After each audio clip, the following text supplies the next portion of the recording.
C'était le 31 juillet 2003, à Vilnius, en Lituanie. Bertrand Cantat, la tête dans ses mains, cassé, touche le fond. L'actrice Marie Trintignant, sa maîtresse, est sur le point de mourir après qu'il l'ait battue au cours d'une dispute passionnelle. Alors que le chanteur de Noir Désir, seul, désespéré, voit s'abattre sur lui une tornade médiatique,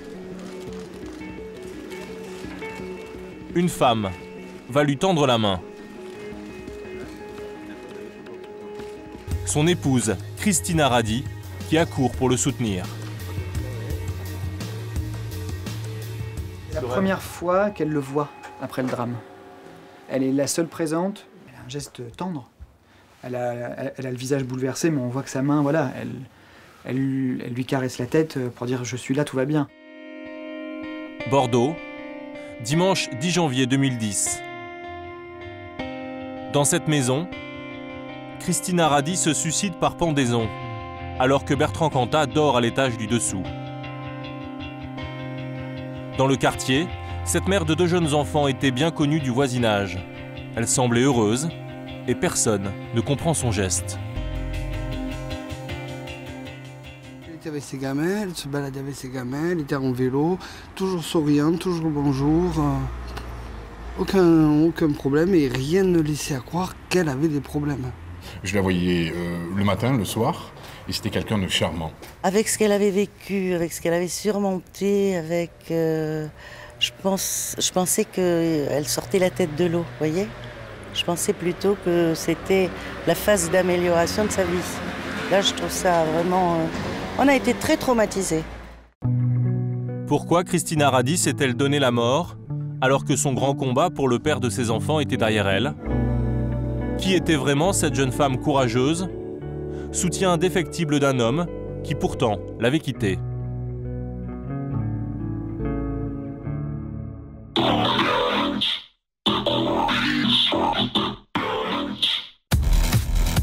L'histoire commence dans le bruit et la fureur d'un grand festival de musique à Budapest. Nous sommes en 1993 et Christina Radi y travaille. C'est une jeune Hongroise de 25 ans et une brillante traductrice qui parle 4 langues dont le français. C'est aussi une fêtarde au tempérament d'artiste. András Derdak, directeur de l'Institut culturel hongrois à Paris, est un ami de jeunesse. Elle était très libre. Le mot punk, ça me paraît le plus exact, mais dans le bon sens du terme. Elle était généreuse, elle s'intéressait à tout, très énergique. Bertrand Cantat et son groupe Noir Désir viennent jouer dans le festival de Budapest. Ils tombent amoureux. En 97, le couple s'installe à Bordeaux, la ville de Bertrand Cantat, et se marie. Un premier enfant naît.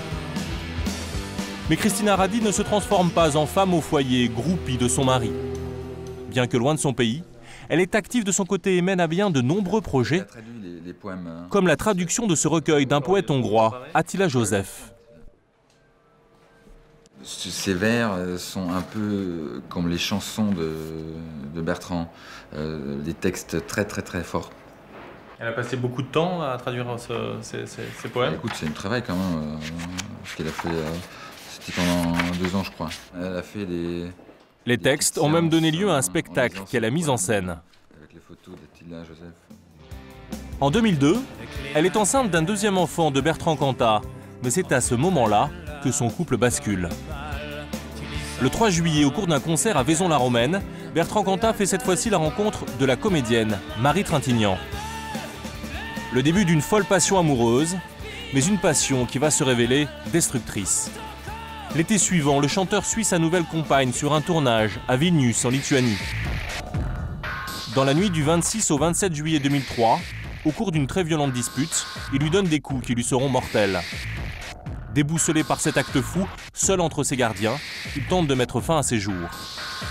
Et de manière étonnante, Christina, la femme délaissée qui vient d'accoucher de leur 2e enfant, une petite fille, vole donc à son secours.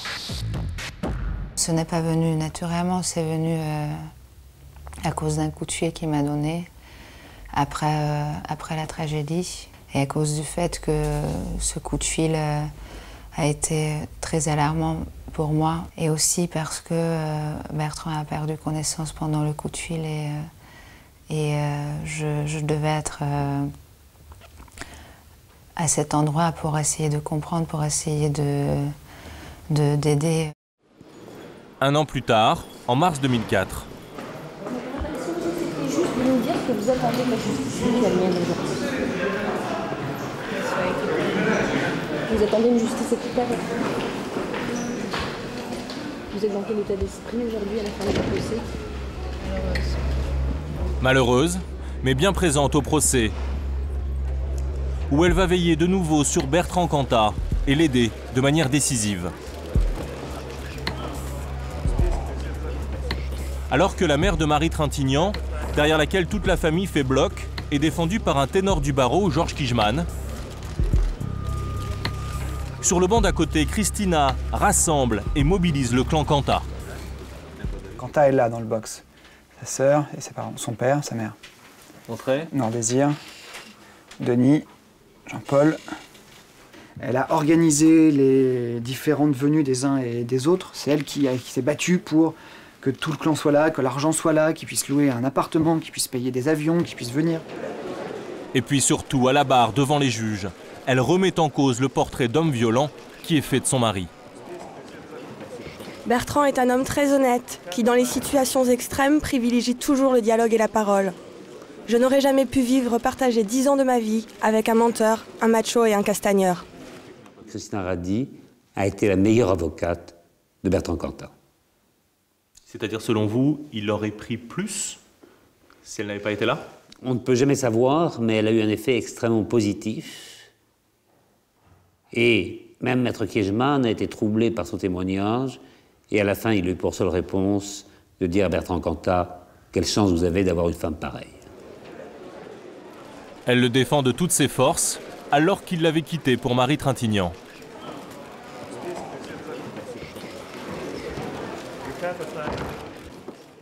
C'est le père de ses enfants, elle fait ça pour ses enfants. À la base, c'est les enfants. Alice, elle a leur fille. Leur fils a 5 ans, leur fille a même pas 1 an. Ou a tout juste 1 an. Donc elle s'occupe de lui pour ses enfants parce qu'il veut, voilà, elle veut que les enfants aient une vie à peu près normale malgré le drame. Bertrand Cantat est condamné à 7 ans de prison. L'accusation en réclamait 8. Quelques mois plus tard, il est transféré dans cette prison française près de Toulouse. La fidèle Christina, ici avec le 2e enfant du couple, vient le voir et continue de veiller sur lui. Si vous voulez qu'il puisse se reconstruire, il faut le laisser tranquille, il faut aussi nous laisser tranquille. Le 15 octobre 2007, après 4 ans et 3 mois de détention, il bénéficie d'une libération conditionnelle. Progressivement, à Bordeaux, Bertrand Cantat et Christina Radi reprennent une vie de famille. Le couple s'était reformé. Cela faisait 1 an qu'ils avaient repris la vie commune. Dans l'intérêt des enfants, il n'y avait plus de difficultés entre eux.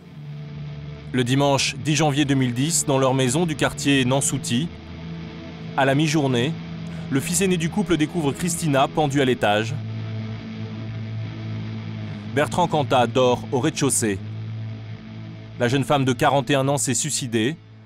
Pour la justice, cette hypothèse ne fait pas de doute. Aller conforter cette hypothèse, bien évidemment, par les constatations médicales, ça c'est extrêmement important, faites sur place, mais qui vont être confirmées également par l'autopsie réalisée lundi dernier, qui exclut totalement toute intervention de tiers. On n'a donc pas du tout de traces de coups, pas du tout de traces de lutte. Il y a eu des écrits laissés par Mme Radi qui confirment, voilà, qu'on est bien que cette personne a décidé de se suicider. La présence de Bertrand Cantat n'est pas un élément, j'allais dire, fondamental de cette affaire. Nous sommes sur une affaire de suicide avec des informations dont nous avons effectivement eu connaissance, qui sont des informations qui relèvent de la vie privée, exclusivement de la vie privée de cette femme, et qui doit être respectée même si elle avait décidé de mettre fin à ses jours. Elle a justifié son geste par écrit auprès de sa famille. Pourquoi cette femme qui aimait tant ses enfants et qui avait fait le plus dur avec Bertrand Cantat a mis fin à ses jours?